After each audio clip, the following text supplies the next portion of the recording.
আরে তোমরা এসে দেখে যাও কে এসেছে বাড়িতে। আরে ওগো, কে কোথায় আছো? আরে এত উত্তেজিত হবেন না হরিপদবাবু, এই বয়সে উত্তেজনা আপনার শরীরের পক্ষে ভালো নয়। এই কখন টেসে যাবে। আরে উত্তেজিত হব না, তুমি কি আর এমনিতে আমাদের বাড়িতে পায়ের ধুলো দাও? হ্যাঁ, তুমি যে আজকে নিজের থেকে আমাদের বাড়িতে এসেছো তাই আমার জন্য অনেক। শুধু এসেছি নয়, আপনাকে বেশ কয়েকদিনের জন্য জ্বালাতেও এসেছি।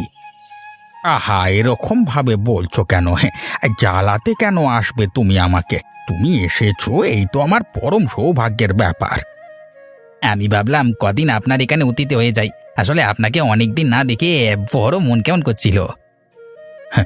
শুধু কি তোমার মন কেমন করছিল ভাই?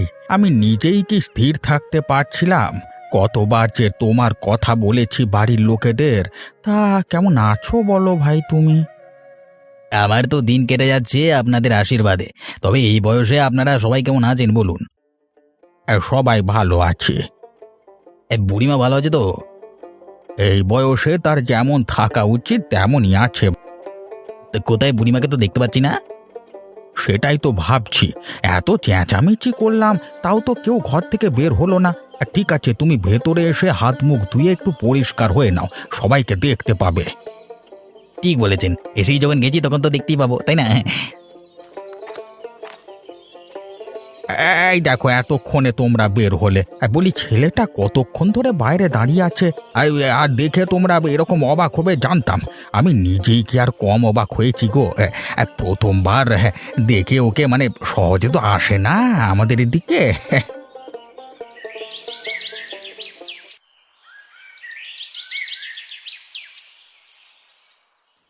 তা কি চাও তুমি খগেন? তুমি তো সাধারণত কোনোদিন রান্নাঘরে আসো না। আমি তোমার কাছে একটা আবদার নিয়ে এসেছি বুড়িমা, তুমি কিন্তু সেই আবদার ফেলতে পারবে না। আমার কাছে কেউ কোনো আবদার নিয়ে আসে না, কারণ আমি কারো কোনো আবদার মেটাতে পারি না। তা তুমি কি চাও, তুমি খুলে বলো তো দেখি। আমি ভাজা মাংস খেতে চাই। ভাজা মাংস এখন কোথায় পাবে তুমি? ভাজা মাংস তো আর পাওয়া যাবে না। দেখো, আমি তোমাদের এখানে অতিথি হয়ে এসেছি, আর অতিথি দেবতার সমান, তাই বলছি আমাকে ভাজা মাংস খাওয়ানোর দায়িত্ব তোমার। ও, একটা কথা নিয়ে এত জেদ করো না। ভাজা মাংস বললেই কি আর সেটা খাওয়ানো যায়? তুমি এখন যাও তো, গরমের দিনে অযথা বিরক্ত করো না। তোমাকে ভাজা মাংস আমি মোটেই দিতে পারবো না।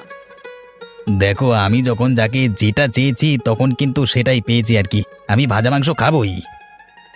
দেখো, আমার কানের গোড়ায় বেশি ঘ্যান ঘ্যান করো না। যদি ঘ্যান ঘ্যান করো তাহলে কিন্তু আমি আর মুখে কোনো কথা বলবো না। তোমাকে মেরে এখান থেকে তাড়িয়ে দেব। যার অতিথি হয়ে তুমি এসেছো তার পিছনে গিয়ে পড়ে থাকো। আর ওসব বড় বড় কথা আমাকে শোনাতে আসবে না। তুমি যার অতিথি তার কাছে গিয়ে আবদার করো। আমি তোমাকে কোনো ভাজা মাংস খাওয়াতে পারবো না, সেটা তুমি পরিষ্কার জেনে রাখো। একটা সামান্য আবদার করলাম বুড়িমা, সেটা যদি মেটাতে পারতে তাহলে তোমার জন্যই ভালো হতো। এই খগেনের মনে দুঃখ দিয়ে কাজটা ভালো করলে না, হয়তো ভবিষ্যতে কাজটার জন্য তোমাকে আফসোস করতে হবে। ইচ্ছা করছে বুড়ির ঘরটা মোটকে এই আগুনে ফেলে দিই মালটাকে। এই শালা চুলার আগুনে পুড়ে কয়লা হয়ে যাবে। তারপরে বুঝে নেবো একবারে।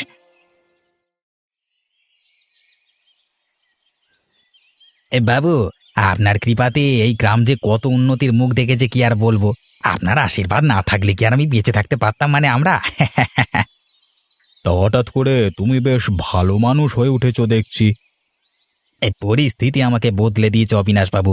পরিস্থিতির চাপে নিজেকে কিছুটা বদলে নিতে হয়েছে। এখন শুধুমাত্র মানুষের ভালো চাওয়া, মানুষের ভালো করা নিয়ে থাকি। সেই জন্যই তো বুঝতে পারছি আপনি আর হরিপদবাবু এই গ্রামের জন্য কত কিছু করছেন।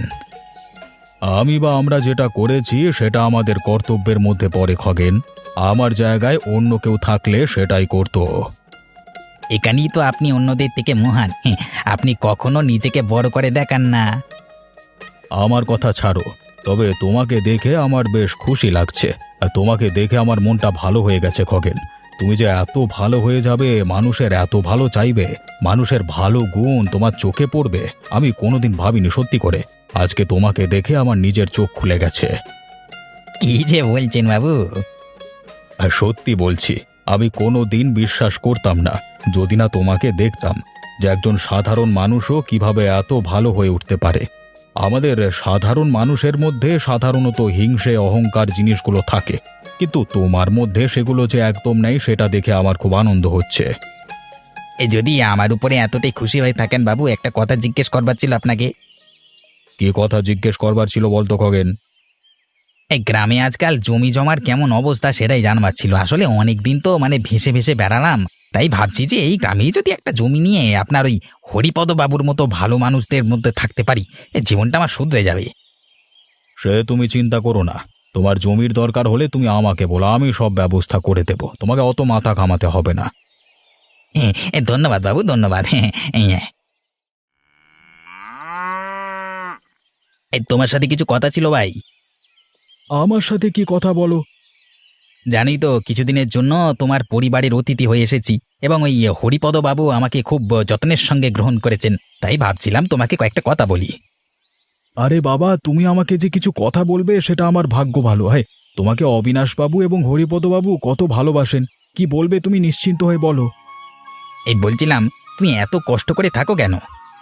মানে? মানে তুমি তো চাইলেই বেশ অনেকটা জমি জমা নিয়ে বেশ একটা বড় বাড়ি করে থাকতে পারো। আরে কি যে বলছো তুমি? তুমি কি গ্রামের কোনো খবর রাখো না? আরে আমাদের অত জমি কোথায়? অত যদি জমি থাকতো তাহলে কি আর এরকম ভাবে এক জায়গায় গোঁতাগুঁতি করে সবাইকে থাকতে হতো? আমি তোমাদের প্রত্যেকের বিষয়ে খবর রাখি বলি কথাগুলো তোমাকে বলছি। কি ব্যাপার বলো তো? দেখো, আমার মনে হয় স্ত্রীর আদর্শ কাজ হচ্ছে এই স্বামীর সমস্ত কাজে সাহায্য করা, তাই না? তা আমি যদ্দূর জানি তোমার স্ত্রী লতার পৈতৃক জমি তো প্রচুর, তোমাকে কিছু দেয় না নাকি? হ্যাঁ, আরে এই দিকটা তো ভেবে দেখিনি কখনো। আসলে ভাবছি, ভেবেছি ওর জিনিস ওর কাছেই আছে, তাই আর ওসব নিয়ে কোনোদিন কথা বাড়াইনি। এটাই তো ভুল করেছ। আরে একটা কথা শুনে রাখো, আমি এটা জীবন দিয়ে শিখেছি যে যদি আত্মসম্মান নিয়ে বাঁচতে হয় তাহলে তোমাকে বাঁচতে হবে রাজার মতো। আর তোমার কাছে তার জন্য একটাই উপায় হচ্ছে তোমার স্ত্রীর জমি। এখন তোমার স্ত্রী যদি তোমাকে জমি দিতে অস্বীকার করে সেটা আলাদা ব্যাপার। না না, সে অস্বীকার করবে কেন? আমি তার স্বামী, আমার কথা সে অস্বীকার করবে না। তবে আমার মনে হয় তোমার কথা অস্বীকার করবে এবং মানবে না বলি তোমাকে এই বিষয়ে কোনোদিন কথা বলেনি। আসলে তোমাকে সে হয়তো জমি দিতে চায় না, একবার এই বিষয়টা নিয়ে স্ত্রীর সাথে কথা বলে দেখো সে কি বলে। নিশ্চয়ই কথা বলবো। তুমি আজকে আমাকে কথাগুলো বলে আমার চোখ খুলে দিয়েছো, ওর থেকে আমি জমি নিয়েই ছাড়বো।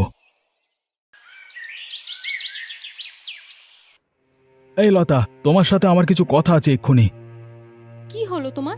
তুমি তো কখনো এভাবে উত্তেজিত হয়ে কথা বলো না আমার সাথে। কিছু হয়েছে নাকি? হয়েছে তোমার? তুমি এতদিন আমাকে ঠকিয়ে এসেছো। হ্যাঁ, তুমি আমাকে যে ভালোবাসো না সেই কথাটা আগে বলে দিলি পারতে।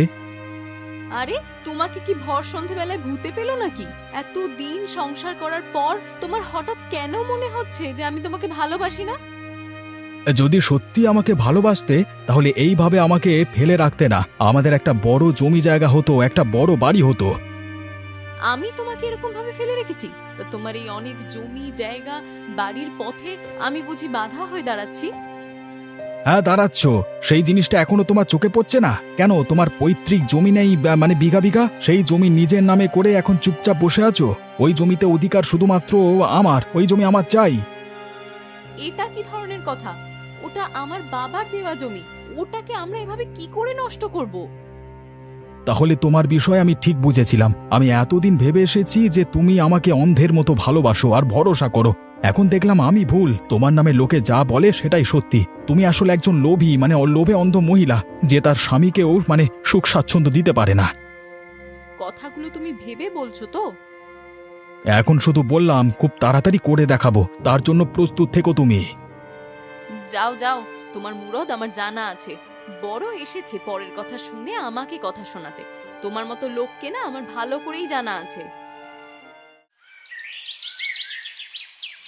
এই চাটা খুব ভালো হয়েছে গো বুড়িমা। তাক, আমার চায়ের প্রশংসা আর তোমাকে করতে হবে না। তুমি আমাকে সেদিনকে যেভাবে অপমান করলে আমি তা এখনো ভুলতে পারিনি। আমাকে ক্ষমা করে দাও বুড়িমা। আসলে আমি ভাজা মাংস খাওয়ার জন্য এত লোভী হয়ে উঠেছিলাম যে তোমাকে খুব খারাপ খারাপ কথা বলে ফেলেছি। তারপর থেকে আমি এখনো অনুশোচনায় কষ্ট পাচ্ছি। আচ্ছা, তুমি তো আমার মা ঠাকুমার মতো, তুমি আমাকে নিজের ছেলে বা নাতি ভেবে ক্ষমা করে দিতে পারো না? ঠিক আছে, থাক, অনেক হয়েছে তোমার নাটক। আমি তোমাকে অনেক আগেই ক্ষমা করে দিয়েছি। তা এখন কি বলবে বলো দেখি। বলছিলাম যে তোমার এক বউ তো বড় ভয়ানক গো। কেন, কি হয়েছে শুনি? কার সম্বন্ধে এই সমস্ত কথা বলছো তুমি? বলছি তোমার এই বউ নীলিমার ব্যাপারে, বুঝলে? এই কদিনে দেখছি মানে নামই সে বাড়ির বউ, সব কাজই তো এই গরমের দিনে তোমাকে দিয়ে করাচ্ছে। কি করব বলো বাবা খগেন, এ হচ্ছে সবই আমার পোড়া কপালের দোষ। কপাল করে এসেছি এমন জায়গায় যে পুরো জীবন এভাবেই উনুনের ধারে জ্বলে পুড়ে মরতে হচ্ছে। কপালে যখন লিখিয়ে এসেছি তখন সেটা তো আর কেউ বদলাতে পারবে না। কি যে বলবো, নিশ্চয়ই বদলানো যাবে। তা তুমি কোনো বুদ্ধি দিতে পারো? আরে ওকে গিয়ে সোজাসুজি বলো যে তুমি বুড়ো হয়েছো, তুমি কাজ করতে পারছো না। যদি ঘরের কাজ করে তো ভালো, না হলে একবার দুবার বলে বুঝিয়ে চুলের মুঠি ধরে ঘর থেকে বার করে দাও। নিজে যখন রাস্তায় রাস্তায় ঘুরবে, কষ্ট পাবে, তখন বুঝবে মজা। আমি তোমাকে এভাবে কষ্ট পাচ্ছ দেখে মানে চোখে দেখতে পাচ্ছি না বাবা। তুমি ঠিকই বলেছো, আমার নিজের লোকেরা আমার কষ্ট চোখে দেখতে পায় না। আর তুমি যখন এতটা বুঝে আমাকে এই কথাগুলো বলেছো, তখন আমি সেটাই করব। তুমি সত্যি আমার আর একটা ছেলে।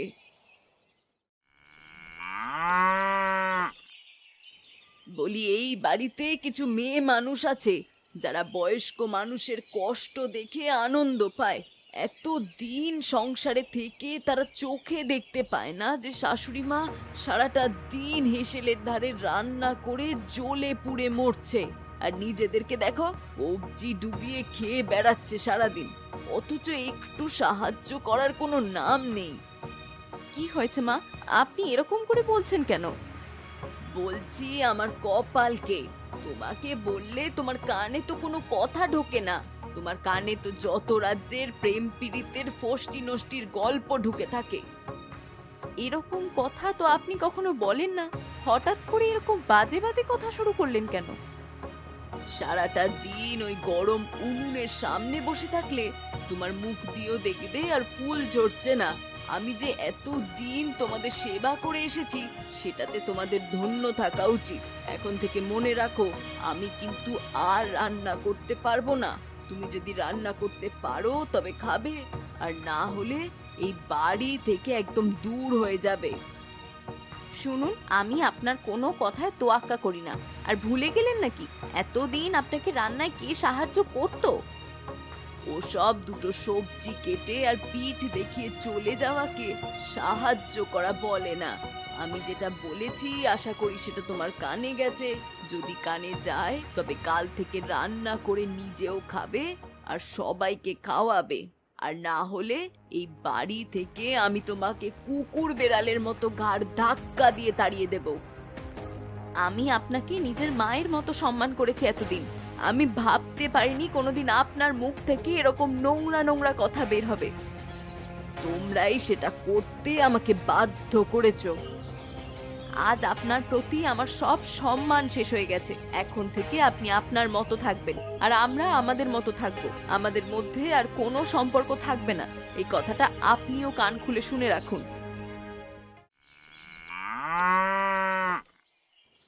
তুমি সেদিন যখন আমাকে তোমার জমি নেওয়ার ইচ্ছের কথা বলেছিলে, তখনই বুঝেছিলাম তোমার আসল মনের ইচ্ছে। বুঝেছিলেন যখন বাবু, তখন এই অধমের এই ছোট্ট ইচ্ছেটা পূরণ করে দিন। তুমি চেয়েছো যখন, তখন আমি দেব না এটা কি কখনো হতে পারে? নিশ্চয়ই দেব। তাহলে আজই কাগজপত্র মানে সব হয়ে যাবে তো? হয়ে যাবে, হয়ে যাবে, তবে খুব গোপনে। কাউকে এখনই কিছু জানানোর প্রয়োজন নেই। না না, বিশেষ করে হরিপদ বাবুকে তো কিছুই জানাবো না।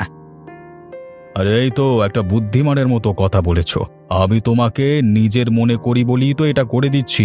হতে পারে অনেকেই তোমাকে নিজের মতো ভাবতে পারে আর কি, তবে এত বড় কাজ যে তারা তোমার জন্য করবে না, মিলিয়ে নিও। সে কথা কি আর জানি না বাবু, আজকালের লোকের মানে মনের ভেতরে বিষ। একমাত্র আপনার মতো মানুষেরাই পারে আমাদের মতো অভাগাদের জন্য সত্যিকারের কিছু করতে। আর তুমি অভাগা নয়, আজকে সই করে দাও এই কাগজটায়। এরপর থেকে ওই বিঘা বিঘা জমি সব এখন তোমার। কেউ কিচ্ছুটি বলতে পারবে না, তখন তুমি রাজার মতো থাকবে। সবই আপনার কৃপা বাবু, আপনার কৃপাতেই সম্ভব হচ্ছে এই অসম্ভব। দিন বাবু, কোথায় সই করতে হবে দিন। ব্যাস, এই জায়গাটায় দুটো সই করে দাও, তাহলেই হবে। আরে দেখো বাবা, বিশ্বাস করে দিলাম, বিশ্বাসের মান রেখো কিন্তু। আপনি একেবারে নিশ্চিন্তে থাকুন, এই খগেন কখনো কারোর বিশ্বাস ভাঙেনি।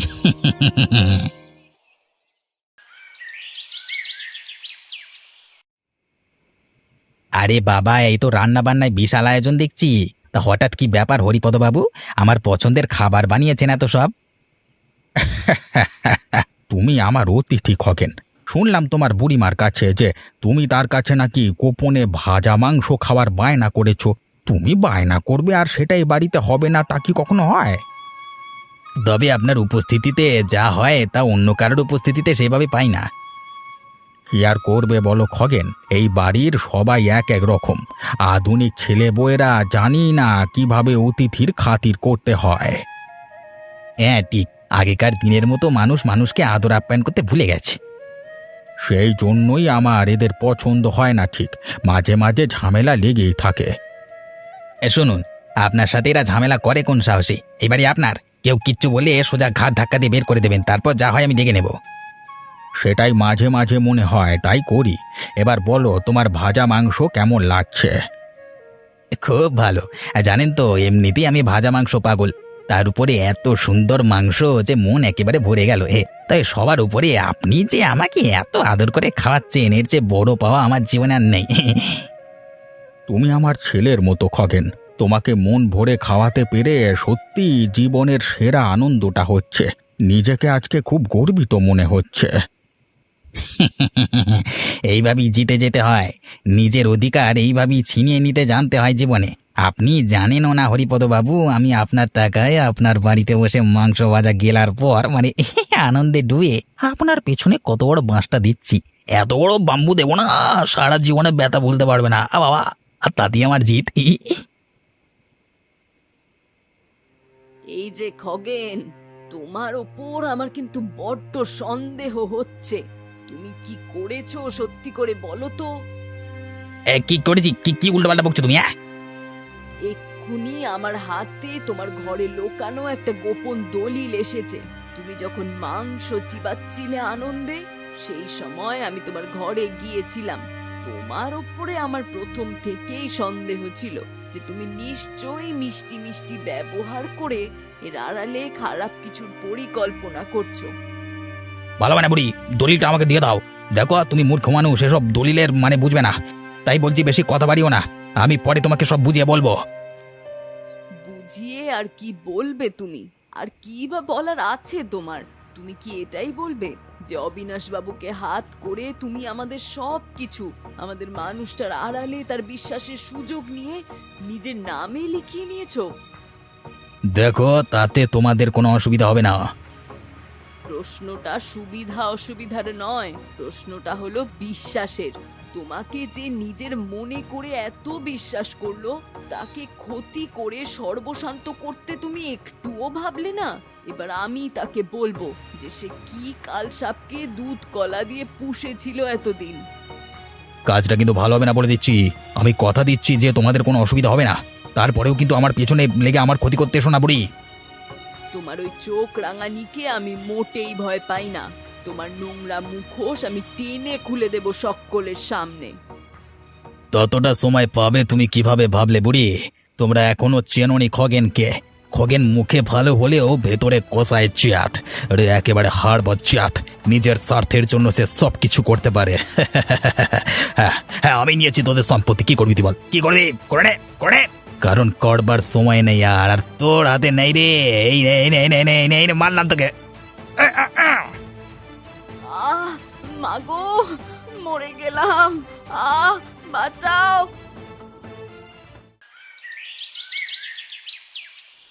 ওগো, ওগো, এসে একবার দেখে যাও, কি সর্বনাশ হয়ে গেছে। মা যে আর নেই গো। কোথায় তুমি? একবার এসে দেখে যাও। কি হয়েছে? আরে এ কি মা? মায়ের এমন কি করে হলো গো? ও মা গো, তোমার এই অবস্থা কি করে হলো? তুমি হঠাৎ কেন এভাবে ছেড়ে চলে গেলে? আমিও তো কিচ্ছু বুঝতে পারছি না। কেউ কি ওনাকে হিংসা করে ঠেলে ফেলে দিল? কারণ মা তো দিব্যি ভালো ছিল। আমি রাতেও দেখেছি মা সব জায়গায় সুস্থ হয়ে ঘুরছে, খাচ্ছে। কে এমন করবে কে? জানি না, তবে মাকে আমি এভাবে পড়ে থাকতে মোটেই দেখতে পারছি না। আমার বুকের ভেতরটা ভেঙে চুরমার হয়ে যাচ্ছে। ভেবে দেখো আমার কি হচ্ছে। আমার মনে হচ্ছে বুকের পাঁজর কেউ খুলে নিয়েছে। আচ্ছা আচ্ছা, খগেন কোথায়? কেউ তাকে দেখেছে সকাল থেকে? কেমন চোরের মতো ঘুরছিল, সন্দেহজনক লাগলো ওকে দেখে। আমি অবিনাশ বাবুকে জানাবো, কিন্তু তাও আমার মা যে ফিরে আসবে না আর। সেই ছোটবেলা থেকে মা আমাদের বড় করতে করতে কত কষ্ট সহ্য করেছেন, সেই জীবন পর্যন্ত কষ্ট করতে করতে কষ্ট পেয়ে চলে গেলেন। সত্যি তাই, আমরা মানুষটার একটুও কষ্ট দূর করতে পারলাম না গো। আমরা পরকালে গিয়ে কি জবাব দেব? পরকালে জানি না, এই কালে আমি এর আগে বিচার করব আমার মা কেন হঠাৎ এভাবে মারা গেলেন, তার জবাব আমি মোড়ল মশাই আর অবিনাশ বাবুর থেকে চাইবই। আমাদের কত বড় ক্ষতি হয়ে গেল। মা, তুমি যেখানেই থাকো ভালো থাকো। খগেন, সত্যি করে বল, হরিপদবাবুর বউ মানে আমাদের বুড়িমাকে কে মেরেছে? আমি বিশ্বাস করি না যে মানুষটা এমনি এমনি মারা গেছে। আপনি কি আমাকে সন্দেহ করছেন বাবু? সত্যি বলছি, আমি কিচ্ছু জানি না। দেখ, এখনো বলে দে আমাকে, বেঁচে যাবি, না হলে কিন্তু আমি এক্ষুনি পুলিশে খবর দেব। আর পুলিশে খবর দিলে তারা ডান্ডা মেরে কিন্তু তোর মুখ থেকে কথা বার করবে। সত্যি বলছি বাবু, আপনার পায়ে পড়ি পুলিশে খবর দেবেন না? পুলিশকে আমি বড্ড ভয় পাই। তাহলে বলে ফেল সত্যি কথা এক্ষুনি। বাবু, ওই জমির কাগজটা বুড়ি পেয়ে গিয়ে আমার পর্দা ফাঁস করে দেবে বলেছিল। তাই আমি খুব ভয় পেয়ে যাই, আর ভয় পেয়ে বুড়িকে কালকে রাতে ধাক্কা দিয়ে ফেলে দিই। তারপরেই বুড়িমা আমাদের মারা যান, তাই তো? ছি ছি ছি ছি খগেন, তুই আবারও এতটা নিচে নামতে পারলি? তুই প্রমাণ করে দিলি কুকুরের লেজ কখনো সোজা হয় না। বাবু, আপনার কাছে অনুরোধ, আমি জমি জায়গা সব আপনাকে দিয়ে দিচ্ছি। আপনি আমাকে ছেড়ে দিন, এবারের মতো ক্ষমা করে দিন আমাকে। তুই ভাবলি কি করে শয়তান? তোর বিচার হবে, বিচারে তোর যা সাজা পাওয়া তাই তোকে ভোগ করতে হবে, না হলে ফাঁসি কাটে চড়তে হবে তোকে। বাবু, আপনার পায়ে পড়ি, লোভের বসে গিয়ে ওটা ফেলে আমাকে ক্ষমা করে দিন। তোর মতো কাল সাপকে আবার ক্ষমা করব আমি? একবার বিশ্বাস করে ঠকেছি রে, আর না। বলছি তো, আমি লোভের বসে চেয়েছিলাম হরিপদবাবুর সংসার ভেঙে সব হাতিয়ে নেব। আমি সুখে থাকবো আপনার দিক, মানে আপনার দিকটাও তো দেখছি আর কি। খবরদার, নিজের ওই নোংরা অভিশপ্ত নামের সঙ্গে আমার নাম জড়াবি না। পরিষ্কার বলে দিচ্ছি, তোর ভয়ানক সাজা হবে এরপর। আমি সারা জীবন সততার রুটি খেয়েছি, তোকে বিশ্বাস করে আমাকেও পাপের ভাগিদার হতে হলো। ছি, থুতু দিতে ইচ্ছে করছে তোর মুখে।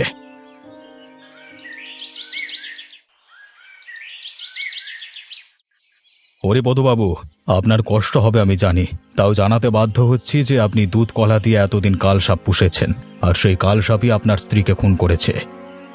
কে সেই কালসাপ? কে আবার? আপনার আদরের খগেন। সে নিজের মুখে স্বীকার করেছে যে সে লোভের বশে আপনার জমি হাতিয়ে আপনার স্ত্রীর কাছে ধরা পড়ে যায়, তখন বুড়িমাকে ধাক্কা দিয়ে ফেলে খুন করে। শুধু আপনার মতো আমিও বিশ্বাস করে ভুল করেছিলাম ওকে, তাই পাপের ভাগিদার হয়েছি, ভাববেন না। এই আপনাদের হারানো জমি আমি ফিরিয়ে দিলাম। উফ, কি কষ্ট! যাকে কিনা নিজের ছেলের চেয়েও বেশি ভরসা করলাম, সেই খগেন কিনা আমার সব শেষ করে দিল। আমার বাড়িতে এসে আমার অতিথি হয়ে ভাজা মাংস সাঁটিয়ে এখন আমার এত বড় ক্ষতি করে দিল। তাই ভাবলাম ওর বাড়িতে আসবার পর থেকেই কেন ও এত অশান্তি শুরু করেছে। আরে, পৃথিবীতে আর কাউকে বিশ্বাস করা যাবে না। সত্যি সম্ভব নয়, তবে এবার আপনি ঠিক করবেন এই খগেনের কি সাজা হবে। আপনার কপাল ভালো যে আপনার সুযোগ্য পুত্র গোপালের তৎপরতায় সবকিছু ধরা পড়ে গেল, না হলে আরো বড় ক্ষতি হয়ে যেতে পারত আপনাদের। আমি পরকে বিশ্বাস করে অন্ধ হয়ে নিজে লোক চিনতে ভুল করেছি। অবিনাশবাবু, এই খগেন জোচ্চোরটার কঠিন থেকে কঠিন সাজা দিন, যেন ও সারা জীবনেও ভুলতে না পারে। আমি এমন ব্যবস্থা করব যেন আইনে ওর মৃত্যুদণ্ড হয়। তাই করুন, ওকে মারতে মারতে পুলিশের হাতে তুলে দিন, আর দেখবেন যেন ক্ষমা না পায়। আপনাদের পায়ে পড়ি, আমাকে মারবেন না, ক্ষমা করে দিন।